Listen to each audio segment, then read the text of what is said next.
Yo fam, Trainer Sam. Fitness is my business and I got the insights to all of your questions. Here's the beginner's guide to stress-free, healthy eating, whether you're trying to lose weight or just feel better every single day. We're gonna go over 4 key points, and number 1 is progress, not perfection. It is way more important, especially when just starting out, to just make small progressions over time and not think about being perfect. We're not perfect. Perfection is an insane thought to even cross your mind, to think that you're gonna be perfect on your diet, your exercise routine, or just in life in general.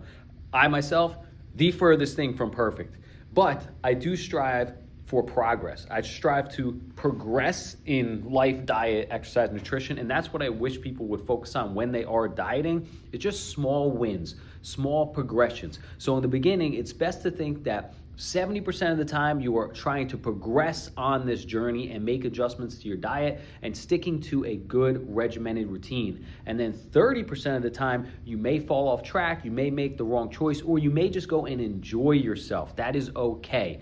Take the idea of perfection and throw it in the garbage, because progress is what we're after. If we could be better 70% of the time than we are now, and 30% of the time we have some bad habits, you are still gonna see progress, and that is the key thing. Step number 2 is to prioritize home-cooked meals with healthy whole foods that you actually go to the food store and shop for and then cook at home. If you are just ordering in all the time or getting pre-packaged meals or just going out to eat, it is going to be extremely hard to, 1, track your weight loss progress and find out where things may be falling off when you're plateauing or gaining a little bit weight, because we don't know the ingredients, we don't know the calories that people are using out when you go out to a restaurant or in pre-packaged foods, because we know that those calorie counts are skewed on pre-made foods, and also when you order in, we just do not know, and we overconsume calories from eating out all the time. So step number 2, prioritize cooking food at home from the food that you buy at your local food store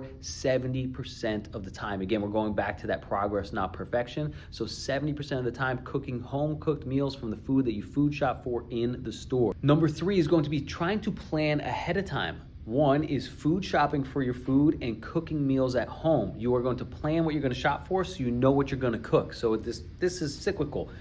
You have an idea of the food that you're gonna make, so you make a list of food to buy. You go buy the food, you bring the food home, you cook it, you eat it, boom. It's this cycle, right? So planning ahead. What meals are you going to have this week for breakfast, lunch, and dinner? So what food do you need to buy at the store? How are you gonna cook it and then eat it? It's a cyclical thing, right? So we need to plan ahead. You should also try and plan your snacks, because if you have just random snacks in the house, or you're just hungry when you go out and do your errand, you might not have something ready. So you just go to the local coffee shop and get a muffin or a bar or something that's not planned. And if you do this every day, you can overeat on your calories. Same thing at home. If you don't have snacks that are already planned, good, healthy, low-calorie snacks that are already planned and food shopped for and in your house, you're gonna reach for things that may not be in the best interest for your goals if they're sitting at home. So planning ahead is super, super important. Remember, if you're failing to prepare, you are preparing to fail. That old saying is very true. And number 4 is going to be make sure you are exercising as well. It is going to supercharge your weight loss and even just your nutrition in general if you pair it with exercise.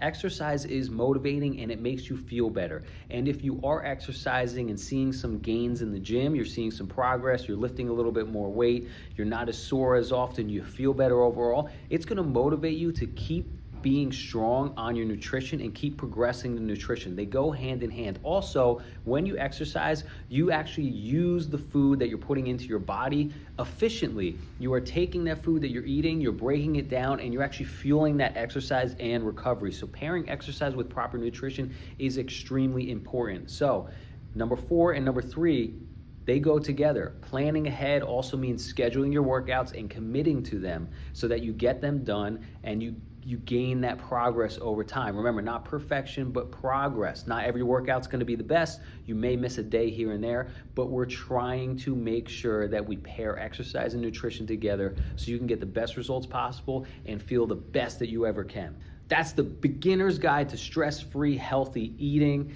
If you have any other questions, comment them down below or send me a message on one of these platforms and I'll make a video response in return.